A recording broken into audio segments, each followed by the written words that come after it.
સુજીભાઈ, વાત કરીએ આ કથા કેટલા દિવસ ચાલવાની છે અને શું શું આયોજનો છે સંસ્કૃતના? 11 દિવસ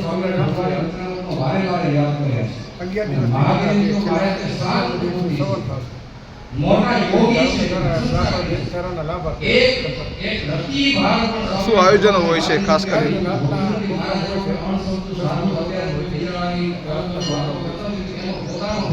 કેટલા વર્ષથી ચાલુ છે આ?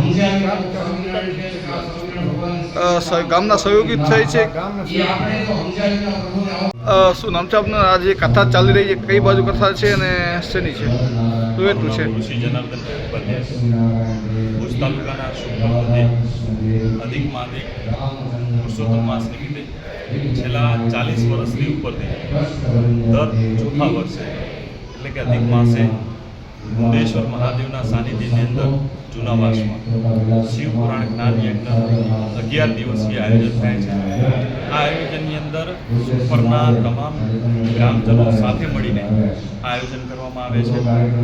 આ આયોજનથી આપણે ગૌ સેવાના લાભાર્થે આ આયોજન કરીએ છીએ, જેમાં અનેક લોકો ગ્રામજનો ભક્તિભાવ વિભોર થઈને આ કાર્યક્રમમાં ભાગ લે છે, કથાઓ શ્રવણ કરે છે. આજે પંચમા દિવસે પૂજ્ય સંતો ભુજ સ્વામિનારાયણ મંદિરથી પધાર્યા છે, તો એના આશીર્વચન સાથે આજે અત્યારે કથા શ્રવણ ચાલી રહ્યું છે. અહીં કથા શ્રવણમાં વક્તા તરીકે મહોદય શ્રી અશ્વિનભાઈ શાસ્ત્રી જે માંડવીથી પધાર્યા છે, એ કથા વાંચી અને શ્રોતાઓને તરબોળ કરી રહ્યા છે. આ શિવ અને જીવ, હર અને હરિ, આ બે જ વસ્તુ આપણે જે શીખવાની છે જીવનની અંદર, એ આ કથાની અંદર ઉપદેશ મળી રહ્યો છે. ખૂબ લોકો અત્યારે સંખ્યામાં લાભ લઈ રહ્યા છે. એકમાત્ર ગાયોના ચારાઓ માટે આ ટ્રસ્ટ છે એ પારદર્શિતા તરીકે કામ કરે છે. અને એવું નહીં કે જ્યારે કથા શ્રવણ હોય ત્યારે જ ગાય, જ્યારે પણ જરૂર પડે છે ત્યારે કપરા ઉનાળાની અંદર સતત ઘાસનો ચારો રાખવામાં નિરણ કરવામાં આવે છે.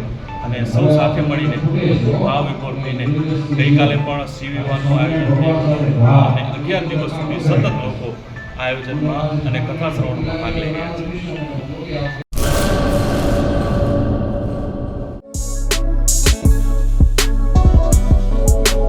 ખૂબ ખૂબ અભિનંદન મહાવીરસિંહ જે જાડેજા, ઉપપ્રમુખ શ્રી કચ્છ જિલ્લા પંચાયત. આપ શ્રી ઉપરોક્ત પદે નિમણૂક થઈ તે બદલ આપને હાર્દિક અભિનંદન સાથે ઉત્તરોત્તર પ્રગતિ કરો એવી શુભકામના. શુભેચ્છક મહેન્દ્રસિંહ એન જાડેજા, સરપંચ શ્રી આરી ખાણા અબડાસા તથા સમસ્ત ગ્રામજનો.